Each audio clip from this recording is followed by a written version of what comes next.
And we're in Talmud days. And yesterday, the Gemoro are talking about the beginning of Shimshon's downfall. And we had two stages in his downfall. The first was the fact that he married this girl because she was attractive, even though this is what Hashem wanted. He did it for his attraction purposes. And the second stage comes in chapter 16 of Shoftim, where he goes to Aza and engages with a harlot woman without marriage, and therefore that's kind of an actual sin. The first is not as bad because he actually marries her legitimately, whereas this other time it's less so. Those are the two stages. And does it state which occurred first? Yeah, so the marriage occurred first. Marriage occurred first. Okay, so before we go forward, the Gemara is going to get into the discussion of his final lover, Delilah, who was his downfall in reality. The Gemara is going to analyze the various verses about that. I think it'd be good if we first read a chapter in Judges that talks about that. It's 31 verses, not a super long chapter. Just going to read it in English. This is related to Shimshon's actual downfall. So I actually encourage, if you can, to read all the verses, all the chapters related to the story of Shimshon. It's a number of chapters. I think it starts in chapter 14, maybe earlier, chapter 13. I think it starts in 14. Get the Gemara on the bottom. Judges. No, it starts before 13. Starts before 13, and then it goes through 16, maybe 17 also. All right. Okay, so let's look at chapter 16 here. So I'm just going to read it quickly. I'm reading just the English. On the screen here, I have the Hebrew as well. Do we have it? Not in here, but in the library there is. Anyway, so the verse reads like this. Verse 1, chapter 16 of Judges. One Samson went to Gaza where he met a whore and slept with her. The Gazites learned that Samson had come there, so they gathered and lay in ambush for him in the town gate the whole night. And all night long, they kept whispering to each other, when daylight comes, we'll kill him. But Samson lay in bed only till midnight. At midnight, he got up, grasped the doors of the town gate, together with the two gateposts, and pulled them out along with the bar. He placed them on his shoulders and carried them off to the top of the hill that is near Hebron. This is one classic incident of Shimshon using his great strength to protect himself and the Jews. Okay, so that's the downfall. That when he slept with that woman, that's the downfall we talked about yesterday. The second stage in the downfall, where he actually engaged with a woman without marriage, just lay with a harlot woman. And then right after that, what does the verse say? And after that, he fell in love with a woman in Nachal Shuk in Wadi Sorek, like a Sorek, near the Sorek river, I guess. And this girl that he fell in love with, his name is Delilah. So here you can see the order already. First, it was physical, and the next one is he falls in love with her, heart, right? This is the order of the verses. I'm reading now verse 4. Right, so first it was just randomly, he slept with this random girl in Aza. He almost gets attacked. His great strength protects him. And then the very next verses, he falls in love with this woman named Delilah. So you can see the progression here. Right, first there was just a physical act, and now he's in love with her. This goes back to what we talked about before. First the lust, and then the heart comes after. But the second. So this is the third woman. This is the third woman because the first woman he falls for, that we talked about, where his parents said, why don't you marry a nice Jewish girl? That's in chapter 14. That's a chapter earlier. So this is another woman. This is a third woman, really. So this third woman is not the harlot. No, Ah, okay. it's not the harlot. The harlot he sleeps with, physical, and moves on. Okay, so first it's his wife, the eyes. His wife with the It's eyes, his wife. then it's a harlot, and then it's fall in love. Harlot, and then it's this woman He falls in love with Delilah. That's right. Exactly. Okay, So we're and seeing then it's the woman, the third woman who actually takes. That's right. actually So this goes back to what we we're saying yesterday. finished him off. That's right. So this goes to what we're talking about yesterday. It starts off with the wrong reason to be married to the right woman, which leads to physical, which leads then to even emotional attachment that's inappropriate, which we see here. Now he falls. It doesn't say he slept with this woman, Delilah. He fell in love with Delilah. Okay, so the verse continues, chapter 16, verse 5. Now the leaders of the Philistines went up to her and said to Delilah, coax him or seduce him and find out what makes him so strong and how we can overpower him. Tie him up and make him helpless, and we'll each give you 1,100 shekels of silver. So Delilah went and told Samson, tell me, what makes you strong? And how could you be tied up and made helpless? Samson replied, if I were to be tied with 7 fresh tendons that had not been dried, very strong strength, I should become as weak as an ordinary man. He made this up. Not true. He's trying to dissuade her by telling her other reasons without revealing the truth of why he's so strong. Make it go away. Make it go away, yeah. So even though he's fallen for her, he's still holding his guard. Okay, so the leaders of the Philistines, the lords of the Philistines, brought up to her 7 fresh tendons that have not been dried. She bound him with them while an ambush was waiting in her room.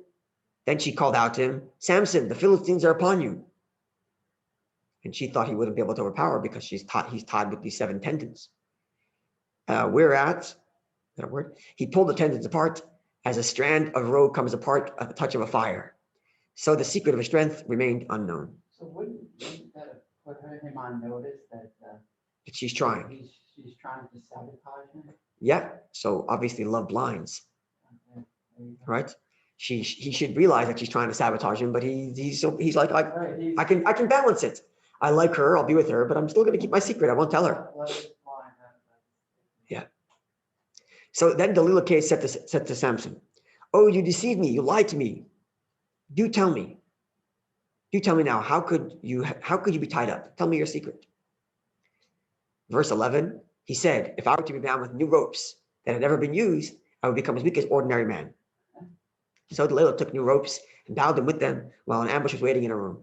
And she cried out, Samson, the Philistines are upon you. But he tore them off his arm like a thread. Then Delilah said to Solomon, you have been deceiving me all along. You have been lying to me. Tell me, how could you be tied up? He answered her, if you weave 7 locks of my head into the web, then you'll be able to overpower me. Okay? Why he goes with these things. I'm sure each of these things have meaning, yeah. Yeah. What exactly these decoys are. Was he not trusting of her? Obviously he knows he's not trusting of her. He said, okay, forget it, I don't care anymore.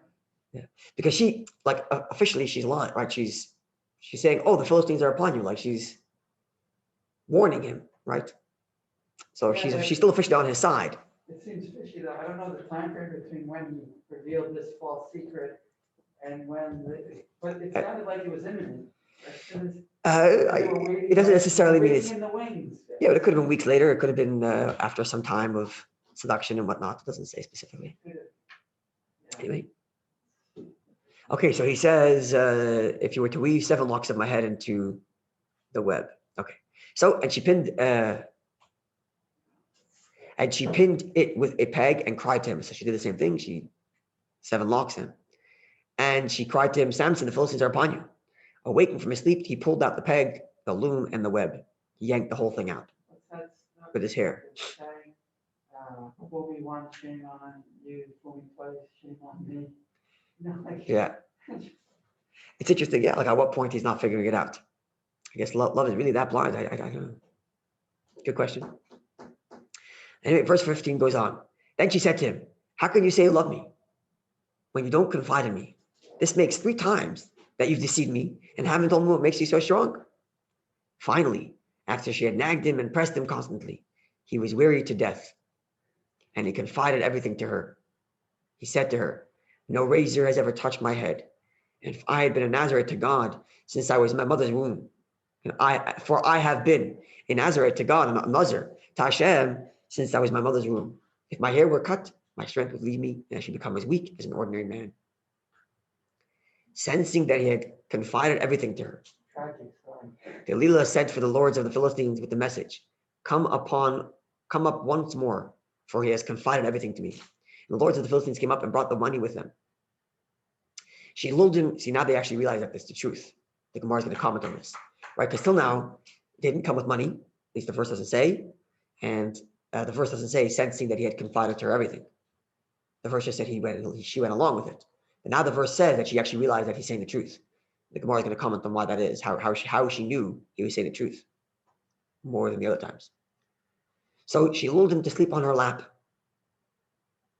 Then she called in a man, and she said to him, she had him cut off the 7 locks of his head. I guess the 7 locks from the time before. Maybe it's right. Maybe it is right after one after the other. So he still has the 7 locks in his hair, and she brings someone to cut it off. Thus she weakened him and made him helpless. His strength slipped away from him. She cried, Samson, the Philistines are upon you. And he woke from his sleep, thinking he would break loose and shake himself free as he had the other times, for he did not know that the Lord has departed from him. The Gemara is going to comment on that as well, that word. The Lord has departed from him. Now we get to the verse that our Mishnah first quoted. The Philistine seized him and gouged out his eyes. Right? He made a mistake with his eyes, so he's gouged out with his eyes after his hair is cut.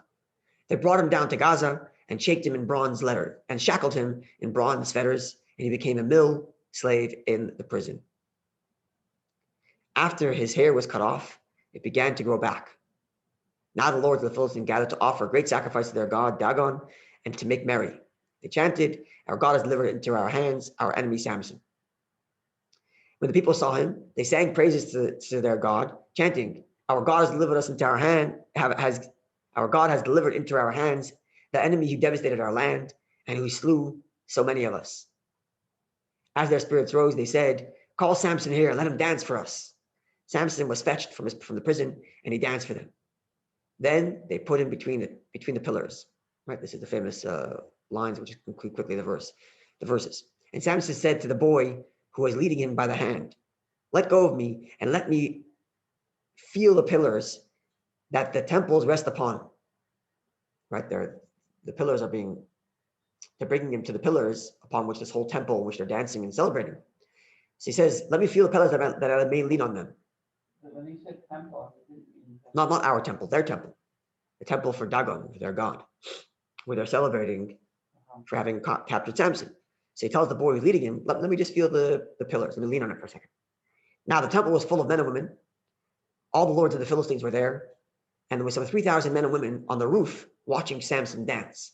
Right? This is the dancing bear. a big spectacle. This idea of the spectacle, Jews coming from prison to be a spectacle, went on till the 17th. Jews were doing this until the 17th century in Poland, or even not in Poland,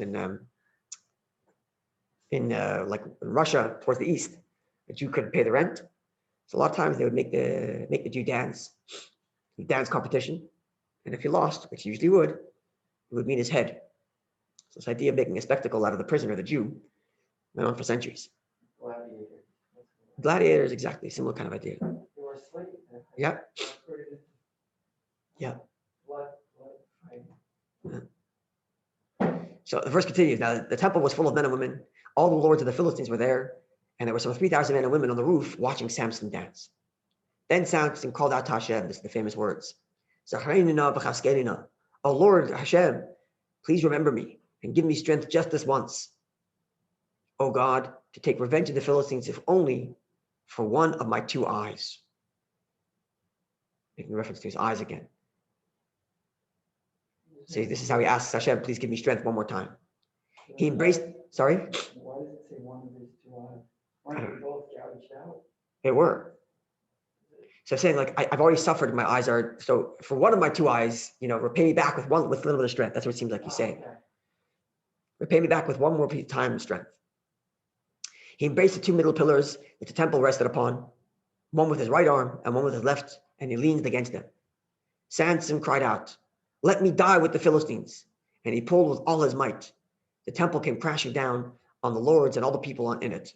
Those who were slain by him as he died outnumbered those who had been slain with him while he lived. So there was 3,000 people here. It means in his lifetime he killed less than 3,000. And now he killed more in his death in this last moment than he did his whole life. All those people on the roof came crashing down. Correct.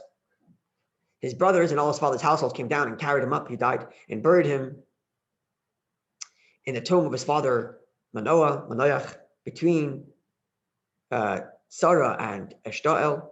He had led Israel for 20 years. That's how long he was leader of the Jewish people. And this ends the story of Samson. So I definitely encourage to read the verses that go before the chapter before this, the 13, 14. This was 16. This was the last chapter. Seems like he did his tshuva at the end. So it seems like it's a tshuva at the end, yeah? His atonement is his absolute self-sacrifice. And saying, I'll die so long as I can fulfill your will, right? Because till now it's been, I'll fulfill your will, but also I'll enjoy myself. Right. And now he's saying, me, forget about just your will, even if it means I'm dying. So maybe you're right. This is his. And what the significance, in my opinion, is that he actually was more successful at the end. And he's more successful in that moment than the rest of it in his whole life. Because that was the moment, the true Mesiras Nefesh. That was the moment, the true self-sacrifice. After Teshuva, your elevation is so much Yeah. higher than what you were before. After Teshuva goes higher, and this was his true moment of self-sacrifice. Yeah. Till now, there's been ulterior motives with his eyes, right? And now he has no more eyes left. And he says, because my eyes are gone, as it were, now give me strength again. In other words, I'm doing this now purely for your motive, not for mine. My eyes are gone. My eyes were the ones that were making me be selfish. Now my eyes are gone. Now it's just for you, Hashem, pure self-sacrifice. And that's why he's much more successful. Very good. But it was also, there's a deeper level here that even though these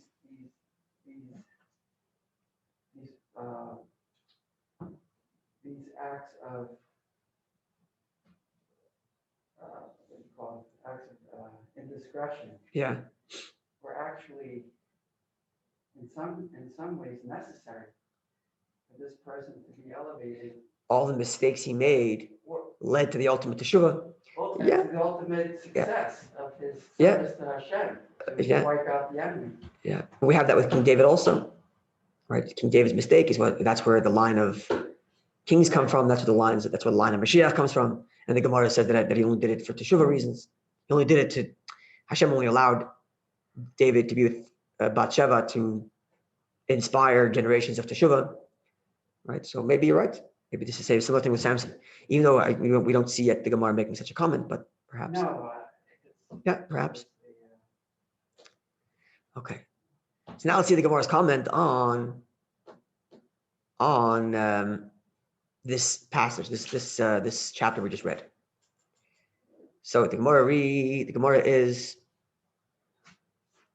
begins with the line Tchilas Kilkoloi Mia Ba'azahaya.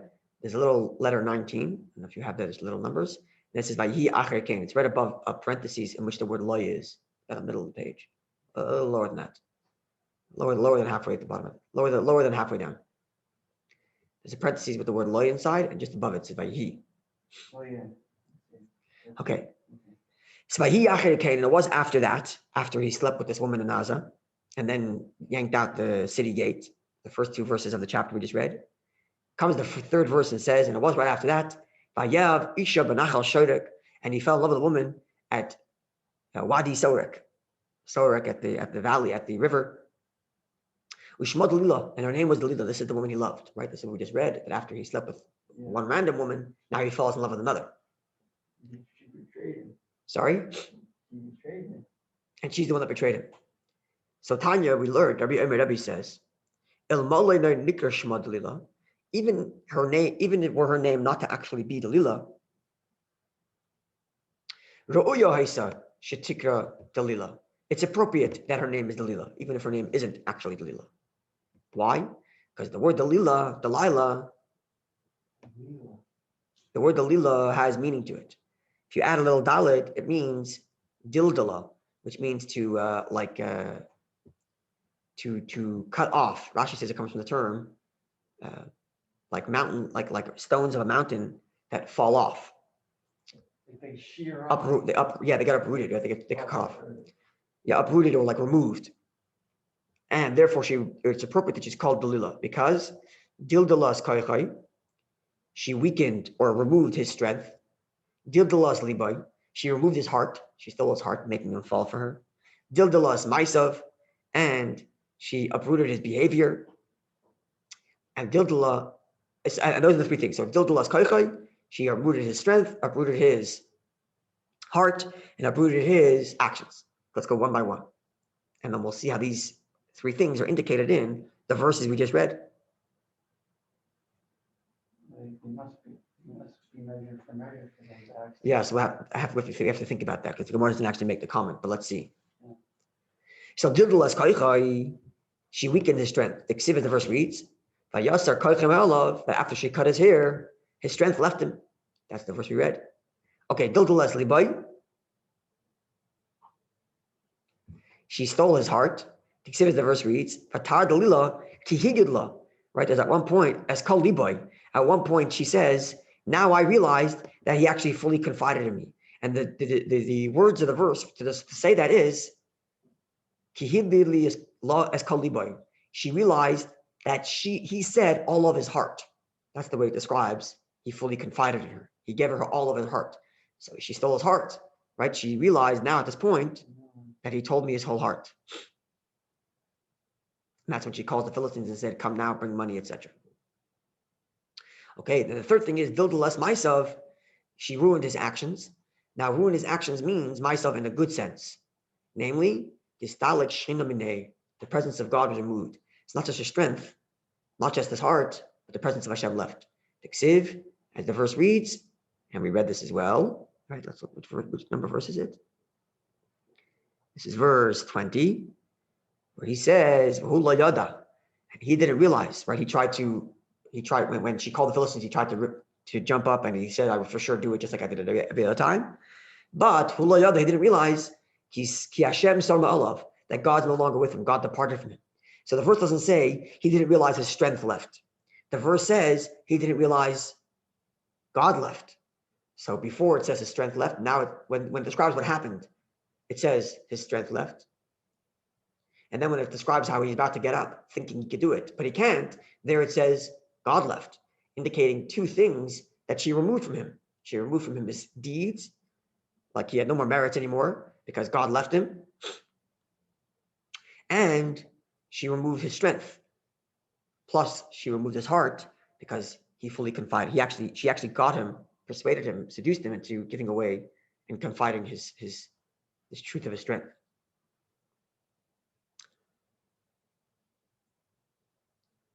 Two more comments on this chapter. Mara asks, no yada, how did she know? No, sorry, the verse we read before, we quoted the verse before which said, Delilah saw, that he gave her his heart, he fully confided in her. Right? So no yada, how did she know that it's the truth now? This is the fourth time he told her a secret. And the first three times it was a lie. So now she realized that he's saying the truth. Why? So the Gemara gives two answers. Amar Rab Chanan, Amar Rav. Rav Chanan is the name of Rav. Nikorin divrei emes. Truth is detectable. For some reason, when a person tells you a story, and certain parts aren't true, and certain parts are true, we just have a sixth sense about what's truth and what's not true. It's very difficult, unless the guy has an absolutely perfect poker face. Truth settles. When you hear the truth, it settles. When you hear not the truth, you're like, something fishy about that. Something's off. You can't put your finger on it, but something's off.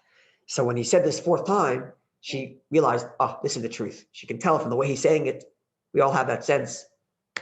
She's saying the truth. He's saying the truth. This was Rav Chanan's explanation. But Abaye says, no. He had a poker face. He could have got away with saying a lie. But Yadabai, she knew about him. But this tzaddik. So the Gemara refers to him as a tzaddik. Even as he makes a mistake, the Gemara refers to him as a tzaddik. So she knew that this tzaddik, Shimshon, he would never say the name of God in vain. And the first 3 times when he told her the secret, he didn't mention God's name. He just said, tie me up with 7 tendons, make 7 locks, or whatever it was. But Kivin the Omar, because he said now, Nazir Lakimani, I'm a Nazarite to Hashem, and he used the name of God, Amr, she said, Hashtavade Kushta Kamar. Now, she is certainly saying the truth. He is certainly saying the truth. This is an interesting thing. Like this actually supports what you're saying. Even as the Gemara describes his downfall, the Gemara describes him as Oisei Tzaddik, that righteous one. And he wouldn't say the name of Hashem in vain. It's almost as if saying, just because a person has human physical attractions doesn't make him a horrible person. He's still a good person, and he would still never say Hashem's name in vain. He just happens to have an animal soul that's very strong, and maybe he has to do teshuvah for it, and maybe it's going to be his downfall. But even as he's even as he's rolling down his downfall, it doesn't take away from the things good about him. It doesn't mean he's not tzaddik just because he has because he makes a mistake. You don't whitewash and say someone's horrible because they have one weakness. He still would never say the name of Hashem in vain, even as he's lying with a woman he's not supposed to. Right? And even as he's betraying his own people by giving the secret away, he still won't take Hashem's name in vain. It's quite remarkable. It kind of gives you just the complexity of people. We're not like, black and white, all good, all bad. It's not like that. There are things where we're not so good at, and there's things we're better at, Some people have a weakness in some. Exactly. And another person has no issue. That's right. And even as I'm failing in my weakness, doesn't mean that all of me has to come down. There's still parts of me that I uphold. I still have the rest of my integrity still intact, even as I'm failing in my weakness. He's still Oisei Tzaddik. He's still that righteous one who would never take the name of Hashem in vain. It's interesting, comment on the human nature of the complexity of human nature. There are redemptive elements. That's correct. There are redemptive elements even as we are failing. That's right. Final comment on this part of the story, and then the Gemara is going to go back to the beginning of the story with his parents before his birth. The comment of the Gemara is like this. The verse read, and it was when he pressed her when she nagged him, right before he gave away the secret. The verse says he kept on nagging her. All the time, every day he's nagging her. She nagged him. She nagged him. Yeah, she's nagging him. Yes. But then the verse adds a word, Vatalatzeu, and she pressured him. Nagged him and pressured him. Different words. Hitzika and Talatzeu. So she want to ask, by Vatalatzeu, what's this extra pressure? This extra stress. He also said he was becoming, he was weird down to death. He was worn down to death. He was worn down to death. Like she really, really pressured him. Right? So what exactly was this intense pressure? Says the Gemara, Amar Rabbi Yitzchak, Devei Rabbi Ami. Rabbi Yitzchak said, in the name of the house of Rabbi Ami, B'shas Gmar Bia, just as he's about to conclude intimacy with her, Nishmito B'tachtov, she would slip away, torturing him. Seducing. Yeah. He engages with her, and just as he's about to get his enjoyment, she jumps away and says, tell me the secret. And now put the whole picture together. He's in the middle of intimacy. He can't contain himself because of this intimacy. Like the verse says, he's pressured down to death because he's being tortured. He wants to conclude. She slips away. And in this moment, he still won't take the name of Hashem in vain. And he's still called Oisei Tzaddik, that Tzaddik.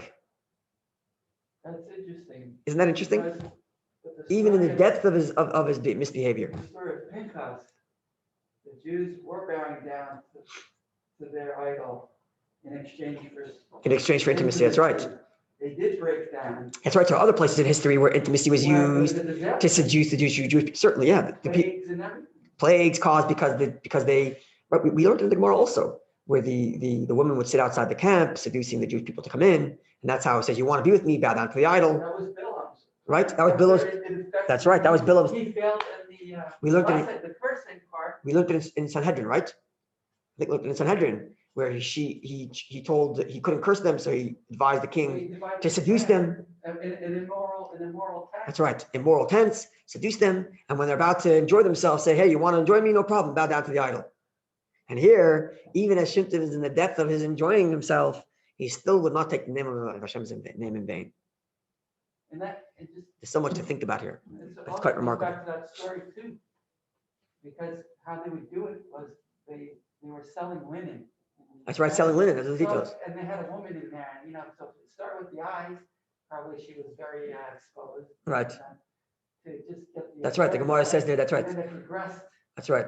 That's right. We learned this in Sanhedrin. The women were standing at the door selling linen, seducing them to come in. Guy, I think, just to draw them in, because they were upright people. Right. And then once they're drawn in a secluded area with women, and then it's okay. And then finally they give it to the idols. But here Shimshon doesn't betray Hashem even as he's betraying his.